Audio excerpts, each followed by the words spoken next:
महत्त्वाची मोठी बातमी येते। फडणवीस आणि अजित पवार यांच्यातली बैठक आता संपलेली आहे। देवेंद्र फडणवीस आणि अजित पवार यांच्यामध्ये भेट झालेली होती। सागर बंगल्यावरती थोड्याच वेळापूर्वी अजित पवार गेलेले होते। अजित पवार बाहेर पडलेले आहेत। पाऊण तासांच्या भेटीनंतर अजित पवार हे बाहेर पडलेत। आता दिल्लीमध्ये मोदी, अमित शहा आणि जे.पी. नड्डा यांची ही भेट घेणार आहेत। त्याआधी ही चर्चा झाल्याची माहिती आहे। अधिक माहिती घेऊया जुई जाधव हिच्याकडनं। जुई, काय महत्त्वाची चर्चा झाली, कळू शकले का?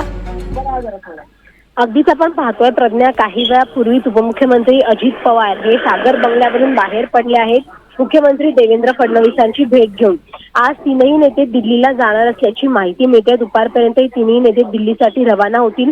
तिन्ही नेत्यांनी मंत्रिपदाची शपथ घेतल्यानंतर ही सदिच्छा भेट असल्याचं सांगितलं जात आहे। मात्र खातेवाटप आणि मंत्रिमंडळ विस्तार देखील याच भेटीमध्ये चर्चा त्याची केली जाऊ शकते ही देखील माहिती मिळते। मात्र त्याआधी जे नेते आहेत ते इथे महाराष्ट्रामध्ये देखील मुंबईमध्ये चर्चा करतायत। काल रात्री इशिरा चंद्रशेखर बावनकुळे यांनी एकनाथ शिंदेची भेट घेतली आणि त्यानंतर आज सकाळी अजित पवारांनी देखील देवेंद्र फडणवीसांची भेट घेतली आहे।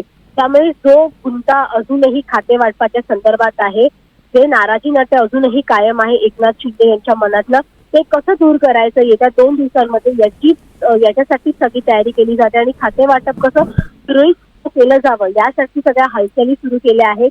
दुपारी जेव्हा हे तीनही नेते दिल्लीला दाखल होतील, अमित शहाची भेट घेतील, तेव्हा खातेवाटपावर आणि जो राज्य मंत्रिमंडळाचा विचार आहे त्यावर सविस्तर चर्चा करूनच मुंबईमध्ये परत येतील अशी माहिती आहे। प्रज्ञा, नक्कीच तुर्तास धन्यवाद जुई या संपूर्ण सविस्तर माहितीसाठी।